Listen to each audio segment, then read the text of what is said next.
ప్రభుత్వంలో జరిగిన ఎన్కౌంటర్లో నాకు నా యొక్క తండ్రిని మరియు నా యొక్క బంధువులను చిన్నబాబును గారు నలుగురు, నా కుటుంబంలో 5 సభ్యులను పోలీస్ ఇంపార్వ నేపథ్యంతో కాల్చి చంపినారు. ఇందుకు ఈ ప్రభుత్వం నుంచి ఎలాంటి ఉపాధి కల్పన లేక మేము జీవనోపాధి కొరకు వచ్చిన ఎస్పీ గారిని మరియు కలెక్టర్ గారిని మరియు మంత్రి గారిని హోంశాఖ వారి గారు కూడా ఎన్నోసార్లు పోవడం రావడం జరిగింది. ఇప్పుడు వరకు ఈ ప్రభుత్వం మాకు స్పందించడం లేదు. ఈ రోజు వరకు కూడా ఈ పోలీసులతోటి ఈ మా బతుకులు గింతేనా అనే ఉద్దేశంతో ఎంతమంది అని బలి కావాలి మా కుటుంబం నుంచి.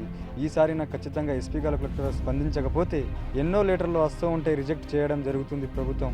మరి ఎందుకు పట్టించుకోవడం లేదు. మమ్మల్ని వాడుకోవడం, ఇరుచుకొట్టుకోవడం, మా గిరిజన ప్రాంతంలో నక్సలైట్ చంపడం, ఇంత పోలీస్ ఇంపార్వ నిపుణ పోలీసులు గంత అన్యాయం చేయడం ఈ మా దురదృష్టమని ఈసారైనా మామూలు ఉపాధి కల్పించాలని, భూమి అని లేకపోతే ఉపాధి కొరకు మాకు గవర్నమెంటు జాబ్ అన్న కంపల్సరీ ఇప్పించి తీరాలని ఈ ప్రభుత్వాన్ని డిమాండ్ చేస్తూ. నా పేరు గంగా నరసయ్య. మా నాన్న 2001లో జరిగిన కోవట్టు బాధితుల అప్పుడు ప్రభుత్వం 1,50,000 ఎక్స్గ్రేషియా మరియు ఉద్యోగము, పిల్లలకు చదువులు ఇవన్నీ చేస్తామని అప్పటి కలెక్టరు, ఎస్పీ గారు చెప్పడం జరిగింది. అయితే అప్పుడు చిన్నపిల్లలుగా ఉండడం వల్ల వీళ్ళు ఉద్యోగాలకు అర్హులు కాలేకపోయారు.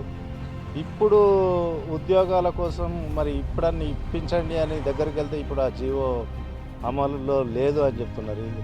అది అప్పుడు ఒక 1 ఇయర్లోనే మీరు అప్లై చేసుకుంటే ఉద్యోగం వస్తుండే అని చెప్పింది. అదే అప్పటి నుంచి అప్లై చేసుకోకపోవడం వల్ల ఇప్పుడు కనీసం భూమిని అన్న ఇప్పిస్తే చేసుకొని బతకగలుగుతామని వాళ్ళ ఆశతోటి ప్రతి మంత్రి దగ్గరికి, డీజీపీ, డిఐజీ వచ్చిన ఎస్పీ గారి దగ్గరికి, కలెక్టర్ల దగ్గరికి, అందరి దగ్గరికి తిరగగా మొన్న పోయిన కలెక్టర్ వరప్రసాద్ గారు తహసీల్దార్ గారికి వీరికి భూమి ఇప్పించాలని తహసీల్దార్ గారికి లేఖ రాయడం జరిగింది. ఇటు లేఖ రాస్తూనే జిఏడి సెక్రటేరియట్కు లేఖ రాశాడు. వాళ్ళేమో రిజెక్ట్ చేసి పంపించినారు.